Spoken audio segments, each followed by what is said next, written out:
Judgement day, कयामत की रात। हम ऐसा क्यों कह रहे हैं, आगे की खबरों में यह साफ हो जाएगा। नैन्सी पेलोसी के ताइवान दौरे पर बड़ा अपडेट, और इसके साथ हम इस वक्त खबरों की शुरुआत कर रहे हैं। ताइवान की राष्ट्रपति से नैन्सी पेलोसी की मुलाकात होने वाली है। कल सुबह 10:30 बजे साई इंग वेन से अमेरिका की lower house speaker Nancy Pelosi की मुलाकात होने वाली है। और जैसा आप जानते हैं, चीन ने नैन्सी पेलोसी की ताइवान यात्रा को लेकर पहले ही धमकियां दे रखी हैं, और आप जानते हैं कि चीन में अलर्ट के सायरन बज रहे हैं। यहां ताइवान में भी पूरी तैयारियां हो चुकी हैं। तो क्या एक नए फ्लैश पॉइंट को ट्रिगर मिल गया है, और अब क्या ये फ्लैश पॉइंट एक्टिवेट होने वाला है? ये इस वक्त की बड़ी खबर है। नैन्सी पेलोसी का ताइवान दौरा, उनकी कल साई इंग वेन से, जो कि ताइवान की राष्ट्रपति हैं, उनसे मुलाकात होने वाली है। सुबह 10:30 बजे का वक्त साई इंग वेन से पेलोसी की मुलाकात का मुकर्रर हुआ है। और अगली अहम खबर यह कि पेलोसी के ताइवान दौरे के बाद अचानक बदले चीन के सुर। चीन ने कहा ताइवान कार्ड खेलना बंद करे अमेरिका। चीन को रोकने के लिए ताइवान का इस्तेमाल न करे अमेरिका। अभी तक बार बार हमले की धमकियां दे रहा था चीन।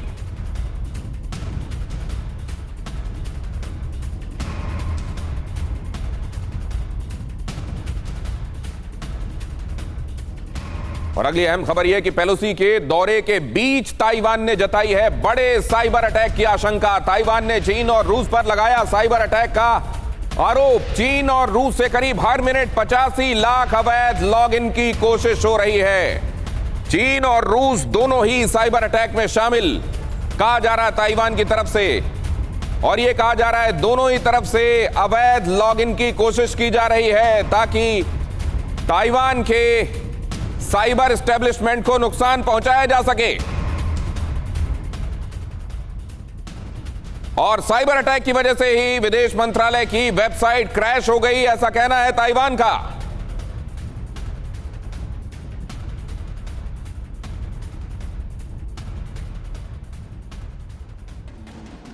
पूरी दुनिया की धड़कनें तेज हैं। चाइना ने जो कहा, अब उसके ऊपर अपने ही कहे हुए को निभाने का एक तरीके से दबाव है।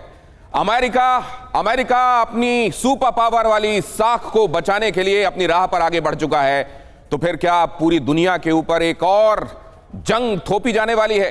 अमेरिका और चाइना इसके लिए जिम्मेदार होंगे क्या? यह समझने की कोशिश कर रहे हैं हम, और हमारे साथ जुड़ रहे हैं खास मेहमान एयर कॉमोडोर एएस बहल हमारे साथ इस चर्चा का हिस्सा हैं। हमारे साथ जेके त्रिपाठी पूर्व राजनयिक जुड़ रहे हैं, और रविंद्र सचदेव इंटरनेशनल अफेयर्स के एक्सपर्ट, खास तौर से अमेरिका के जहन में क्या चल रहा होगा यह जानने के लिए उनसे बेहतर अभी यहां कोई नहीं।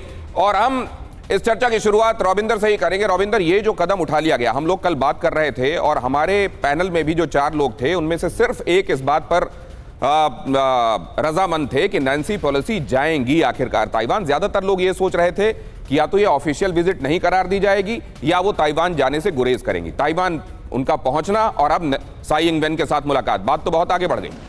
बात बहुत आगे बढ़ गई। माहौल ऐसा, आप केमिस्ट्री सोचिए, केमिस्ट्री में जो रिएक्शन वगैरह होते हैं, ठीक है, तो अमेरिका चाइना की टेंशन चल रही हैं।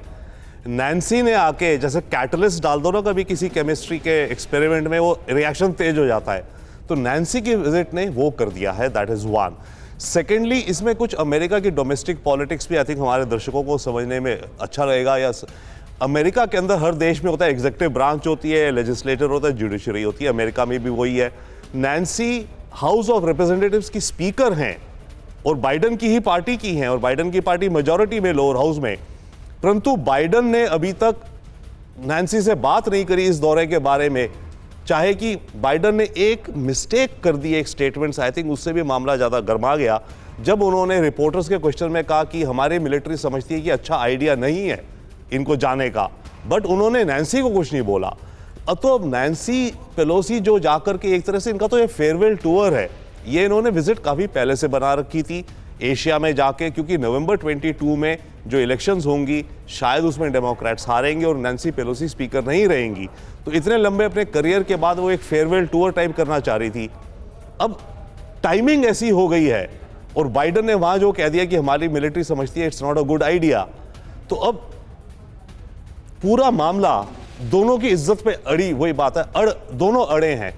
अमेरिका अड़ा है कि मेरे को अगर तो जाना मैं है तो ये मैं जानना जाऊंगा। चाहता हूं sir, who will, America has already, अब वो अपनी राह पर आगे बढ़ गया। जी। अब चाइना को क्या ये उसके लिए मजबूरी हो जाएगी? इतना ज्यादा उसने कहा है, उसके सेना प्रमुख ने कहा है, उसके विदेश मंत्री ने कहा है, खुद शी जिनपिंग इस बात को कह चुके हैं, और उसने बार बार कहा है कि चीन के मामले में दखलंदाजी है अमेरिका की और हम इसको बर्दाश्त नहीं करेंगे, हम हाथ पर हाथ धरकर नहीं बैठेंगे। अब मैं समझना चाहता हूं जेके त्रिपाठी जी, क्या ये उसके लिए एक अपना ही दबाव हो गया कि अब कुछ करना पड़ेगा उसको? देखिए, दबाव तो है माफ कीजिएगा, दबाव इसलिए भी ज़्यादा है कि अक्टूबर में ही चीन में पार्टी की कांग्रेस भी है, जिसमें शी जिनपिंग के लिए एक दिखाने का और मौका है कि हाँ, मैं एक सक्षम नेता हूँ। तो एक ये दबाव है। दूसरी चीज़ ये है कि चीन, जैसा कि आपने कहा कि चीन पहले इतना कह चुका, अब उससे मुकरने की समस्या हो उसने जाए। अपने लिए कोई राह नहीं छोड़ी पीछे आने की। चीन क्या करेगा कि देखिए, ये अभी कोई, मैं नहीं मानता कि ये कोई अभी फ्लैश पॉइंट है कि अभी हमला हो जाएगा या दोनों देशों की सेनाएं एक दूसरे से टकरा जाएंगी। चीन के पास कई ऑप्शंस हैं। देखिए, एक ऑप्शन तो जैसा आपने देखा, साइबर अटैक की कोशिश की जा रही है। दूसरा ऑप्शन ये है कि ताइवान से जो भी इंपोर्ट रहा है उसको बंद कर दिया जाए, और चीन ने काफ़ी कुछ बंद कर दिया। Food item, process food item जो कि इंपोर्ट होते थे ताइवान से, वो बंद कर दिए गए, बैन कर दिए। ठीक है। इसके साथ ही साथ कुछ और इलेक्ट्रॉनिक्स की चीज़ें जो रॉ मटेरियल या कंपोनेंट्स, वो बैन कर दिए हैं चीन। तीसरी चीज़ चीन ये कर सकता है कि चीन अपनी मिलिट्री एक्सरसाइज, नेवल एक्सरसाइज बढ़ा सकता है। चौथी चीज़ चीन ये कर सकता है ज़्यादा से ज़्यादा कि एक आध कोई छोटे मोटे आइलैंड पे कब्जा कर ले, हालांकि उसकी गुंजाइश बहुत कम है, दैट इज़ वेरी रिमोट, क्योंकि वो फ्लैश पॉइंट फिर नो रिटर्न पॉइंट होगा। ठीक है। एक और चीज़ जो चीन कर सकता है, जिसके लिए ग्लोबल टाइम्स भी कह रहा है और कई चीनी एनालिस्ट भी कर रहे हैं, कि let us fly direct over the sky of Taiwan, एक तरह से इंस्टिगेट करने के लिए कि जो ताइवान को इंस्टिगेट करने के लिए और ये बताने के लिए कि यहाँ तो हमारी चलती है। वो क्या अभी तक एयर डिफेंस जोन में अंदर जाकर वापस आ रहे थे, क्या अब वो क्रॉसओवर करेंगे और वो पूरा एक जगह से दूसरी जगह, ताइवान को ऊपर उसके आसमान को क्रॉस करते हुए दूसरी जगह जाएंगे?